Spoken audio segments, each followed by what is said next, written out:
pessoal, como é que vocês estão? Espero que todos estejam bem, né? Se cuidando por causa do coronavírus, que não tá para brincadeira.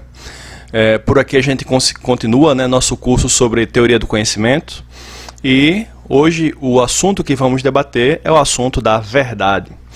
E aí tá aí, vocês estão vendo a apresentação, né? Tá escrito aí na tela, verdade, essa é a nossa aula, a análise filosófica do conceito de verdade. E embaixo tem alguns pontos que a gente vai abordar, são dois, né? O problema da sofística e a análise da verdade como correspondência. Então vamos começar a nossa aula, vamos ver o que é que são essas coisas aí, nessa tal dessa sofística e essa tal dessa correspondência, vamos ver. Primeiro de tudo, relembrando alguns conceitos, né? Como já havíamos comentado na aula passada, a definição tradicional de conhecimento está intrinsecamente ligado ao conceito de verdade, tá certo? Então, assim, a definição do conhecimento depende do conceito de verdade. Relembrando, vimos que o conhecimento é uma crença justificada verdadeira. Essa é a chamada definição tripartite, tá certo? Note que verdadeira está bem grifado, né? Grifei assim várias vezes a palavra verdadeira, né? Para mostrar que tem essa relação entre conhecimento e verdade, como eu havia afirmado, tá certo? Isto significa que, para compreendermos corretamente o que significa conhecer, temos que entender o que é a verdade, porque sem o conceito de verdade, a gente não sabe o que significa uma crença justificada verdadeira. Então, se a gente quer saber o que é conhecer, e esse é o assunto, né? É uma aula de teoria do conhecimento, nós precisamos saber o que é o conceito de verdade. Por isso, o conceito de verdade acaba sendo acaba sendo um dos conceitos mais centrais para a teoria do conhecimento. Então, primeiro vamos apresentar um problema para o conceito de verdade, um conceito problemático de verdade, tá certo? Que é a relação dos sofistas com a verdade. O principal motivo para o surgimento da primeira grande teoria filosófica sobre a verdade foi o problema que a concepção de verdade dos sofistas representava para os filósofos. Então, os sofistas eles criaram um problema que os filósofos depois vieram tentar resolver, tá certo? Quem foram os sofistas? Primeiro de tudo, né?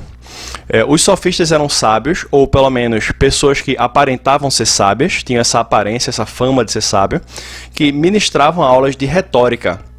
E o que é a retórica? A retórica é a arte de discursar bem em público, é a arte de falar bonito, a arte de convencer a sua audiência do que você está falando através da utilização de técnicas estéticas, né, ligadas à aparência e à beleza do discurso, como por exemplo a linguagem corporal, a entonação de voz, tá certo? A escolha de algumas palavras para causar impacto. Essa é a arte da retórica. E eles davam essas aulas de retórica em troca de pagamento, né? Por isso que eles eram os vendedores de virtude. Vou explicar melhor ainda. Culturalmente, os gregos valorizavam muito o discurso em público, e as pessoas que conseguiam discursar bem passavam a ser bem vistas pela sociedade e alcançavam um status social elevado graças à retórica. Então, assim, como os gregos gostavam muito da arte do discurso em público, valorizavam muito a arte de quem sabia falar bem em público, isso tornava as pessoas que sabiam falar bem vistas, né, pela sociedade. Elas alcançavam um alto status social, tá certo?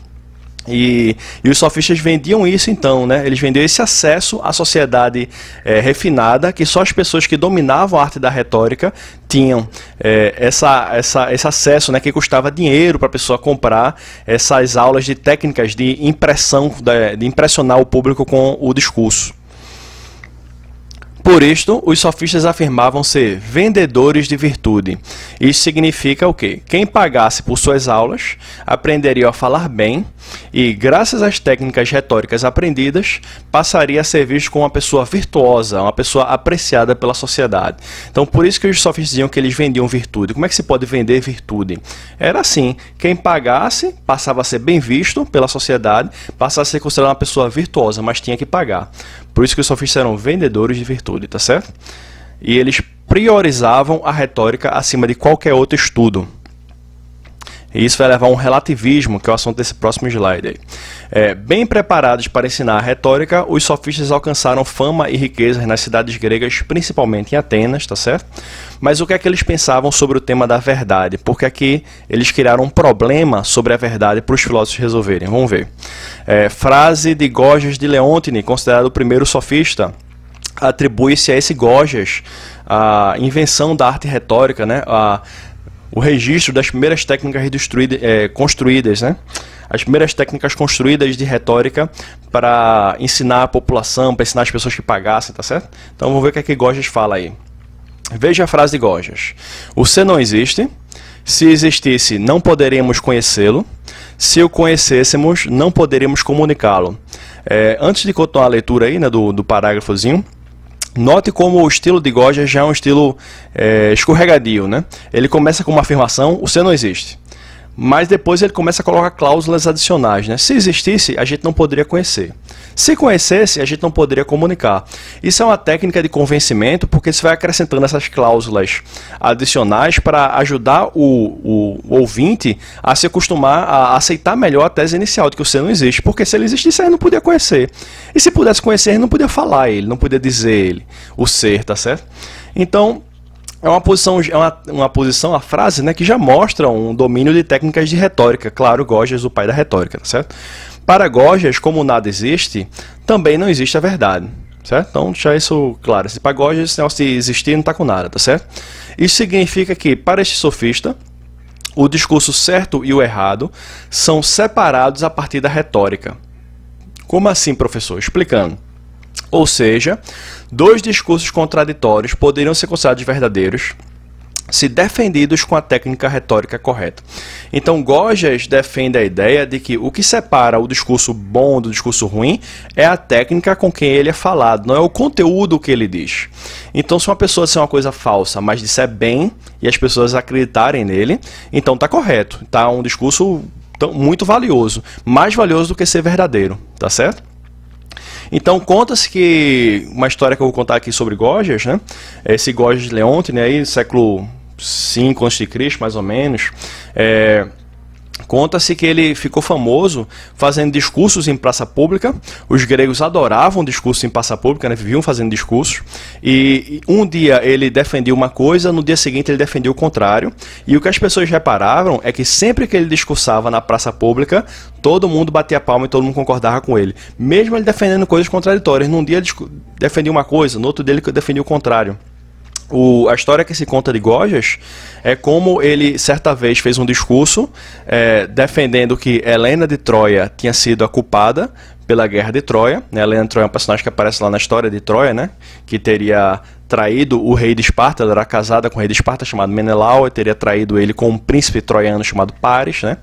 E fugido com Paris para Troia. Isso teria sido a causa da guerra de Troia.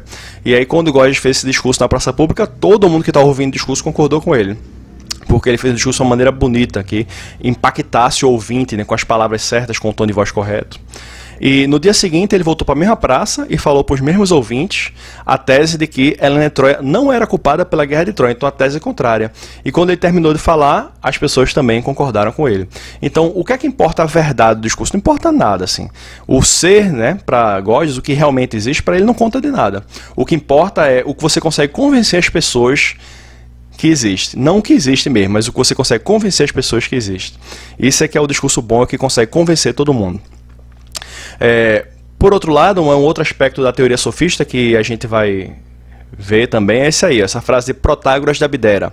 Sofista que representa bem a ideia do relativismo. Esse relativismo é que vai ser o problema, tá certo? Frase de Protágoras: o homem é a medida de todas as coisas, das coisas que são enquanto são, das coisas que não são enquanto não são. Ou seja, nesta frase de Protágoras, que exemplifica muito bem o relativismo sofista, apenas a opinião de cada um pode decidir se algo é verdadeiro ou não. Ou seja, Protágoras está dizendo, do mesmo jeito que Gorgias começava a frase dizendo que o ser não existe, Protágoras está dizendo que a realidade não conta de nada. A opinião das pessoas sobre a realidade é que é importante, porque o homem é a medida de todas as coisas. A opinião dos homens é a medida de decidir qualquer questão. Se uma coisa é certa ou errada, se é boa ou é ruim, se é verdadeiro ou falso, é só uma questão de opinião. Essa é a posição do relativismo sofista, tá certo? Continuando. Então, qual o problema do relativismo sofista? Qual seria a consequência do relativismo sofista em relação à verdade? Ora, se a verdade é uma questão de opinião subjetiva, subjetivo significa que é algo que pode variar para cada pessoa pode ter a sua, então o conhecimento também seria uma questão de opinião. Isto é, a diferença entre conhecimento e opinião entraria em colapso. O que é que significa isso, professor? Que frase dramática, né? A diferença entre conhecimento e opinião entrando em colapso significa o seguinte: conhecimento seria só uma opinião também. Então não teria mais diferença, entendeu? Entre conhecimento e opinião. Isso significa que, se os sofistas estivessem corretos, ninguém nunca estaria errado. E não pode, né, minha gente? Muitas vezes a gente está errado. Então, assim, se ninguém nunca está errado, é porque a teoria dos sofistas tem que estar errado, né? Não pode ter essa consequência. Seria impensável um mundo em que as pessoas nunca estão erradas, né? Já imaginou como é que seria uma vida se os sofistas estivessem corretos? Se os sofistas estivessem corretos, todo mundo sempre tiraria 10 em todas as provas. Por quê? Porque o conhecimento seria uma questão de opinião. Aí o professor perguntaria na prova assim, né? Quanto é 7 mais 5? Aí você diria é 12, outro diria é 13, outro diria é 14. O professor botaria certo em todo mundo. Por quê? Porque é o homem quem decide. É a opinião de cada um quem decide quanto é 7 mais 5, né? E o ser, né? A verdade da questão não importa. Então, o que importa é se você sabe defender de maneira bonita o resultado que você quiser para a soma de 7 mais 5. Então, se os sofistas estivessem corretos, ninguém nunca estava errado. Isso não pode, né?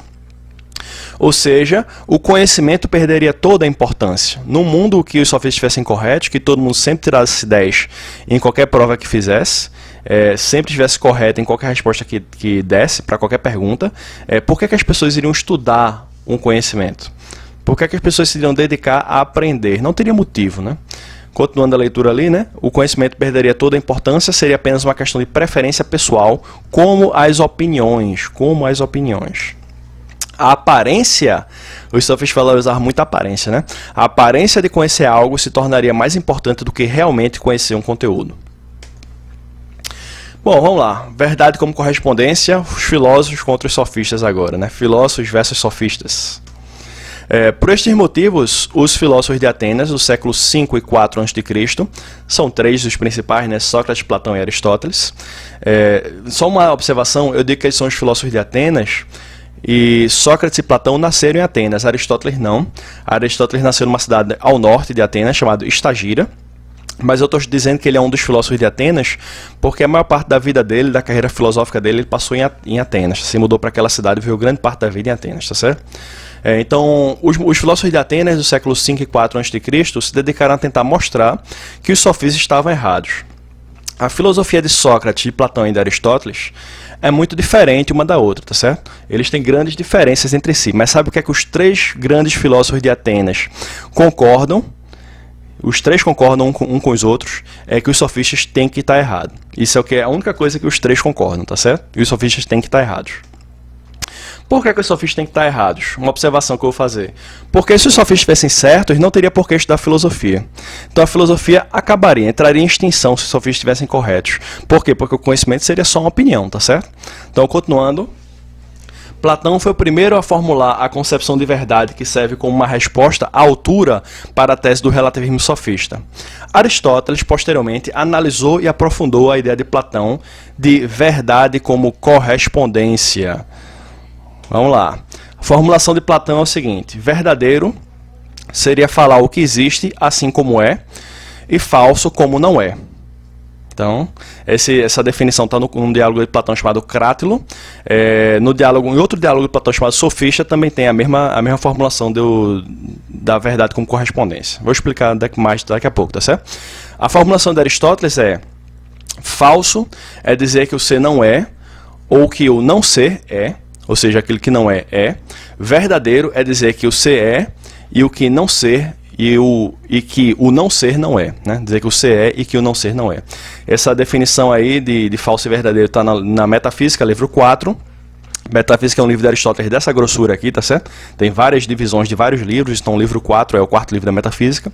E no outro livro de Aristóteles, que é um pouquinho mais fininho, chamado Da Interpretação, também tem uma formulação semelhante. Mas o que é que isso significa? Né? Talvez não esteja claro ainda. Então vamos explicar. Explicando a correspondência, esse slide agora, né? O que aquelas definições de verdade de Platão e Aristóteles querem dizer? O que os filósofos estão defendendo é que a verdade deve ser concebida como uma correspondência entre o que se diz e o que é de fato. Ou seja, uma sentença declarativa é verdadeira quando diz que algo é o que ele é. E uma sentença declarativa é falsa quando diz que algo não é o que ele é. Tá certo? Então, assim, a realidade, o ser, é o critério que separa as proposições falsas das proposições verdadeiras. Este critério também resolve o problema do relativismo sofista, pois estabelece uma maneira objetiva de decidir o que é verdade, acordo entre o que foi dito e a realidade. Então, os sofistas ofereciam que critério para definir a verdade? O critério era a opinião, era a preferência pessoal, era a beleza do discurso. Eram critérios que não prestavam para definir a verdade, tá certo? Os filósofos oferecem um critério diferente. Por serem filósofos, né, talvez um critério mais profundo. O critério que eles oferecem para a verdade é a realidade. O discurso verdadeiro é o que diz que é algo que realmente é. Tá certo? Então, vamos representar essa mesma ideia agora. Próximo slide aí, ó, desenhando a correspondência. Em um gráfico, poderemos representar a tese da verdade como correspondência da seguinte maneira. Vamos ver o gráfico. Olha aí, ó, realidade, linguagem e verdade, né? Ou seja, a verdade seria a intersecção entre a realidade e a linguagem, a interseção entre a realidade e a linguagem. Então, esse gráfico aí, esse diagrama de Venn, vocês devem estar estudando isso em matemática, né, estudantes? Há uma parte do gráfico, uma parte do círculo que está escrito ali realidade, que está fora da linguagem. Essa é a parte do mundo real que não está sendo falado dele nesse momento, ninguém está falando sobre aquilo. Há uma parte do círculo da linguagem que está fora da realidade. Essas são as frases que estão se falando sobre coisas que não existem, ou estão falando coisas que não existem das coisas que existem, tá certo? Você dizer assim, por exemplo, sei lá, o Brasil fica na Europa. Você está falando uma coisa sobre o Brasil que não existe, então é uma parte da linguagem que não bate com a realidade. E a verdade seriam aquela parte ali, o que está ali no meio, seria a parte das sentenças que estão falando sobre a realidade. Então, tem uma parte da realidade que não se está falando sobre ela, tem uma parte da linguagem que não está falando sobre a realidade, mas a parte da linguagem que está falando sobre a realidade e que corresponde com o que realmente existe, com as características reais do mundo real, da realidade, essa é o que a gente chama de verdade, tá certo? Agora, está acabando a aula, né? Mas antes de acabar, vou só fazer uma observação de que essa teoria da correspondência é a teoria mais importante da filosofia sobre a verdade, porque é a primeira e a mais básica. Mas não é a única, tá certo? Existem outras teorias da verdade, como correspondência. Eu pensei em gravar uma aula sobre isso também. Desculpa, eu quis dizer o seguinte. Existem outras teorias de verdade sem ser essa da correspondência, por exemplo, a teoria da verdade formal, com o formalismo, a teoria da verdade ontológica, mas assim, para explicar todas essas teorias eu precisaria de mais aulas, né? Então eu até pensei em gravar outras aulas sobre verdade, mas aí vai ter que ser um projeto mais para frente, né? Porque essa aula aqui já está bem longa e a teoria como correspondência já é uma teoria bem interessante para a gente se focar na nossa aula aqui de verdade, tá certo? E é isso. Então, voltando para o que eu falei no início, né, o conhecimento é a crença justificada verdadeira, e o verdadeiro significa aquilo que combina o que se fala, o que se diz, ou o que se pensa com a realidade, né? O que é linguístico com a realidade, essa correspondência que cria a verdade. Então é isso, pessoal. Então o conhecimento é a crença justificada que bate com a realidade, resumindo, tá certo? Então é isso. Encerrar a aula por aqui, talvez mais para frente aí, né, mês que vem e tal, eu grave uma aula aí sobre outras teorias da verdade, mas para essa aula aqui isso é suficiente, tá certo? Espero que vocês fiquem bem aí, um abraço para vocês e a gente se encontra na próxima aula. Valeu, pessoal!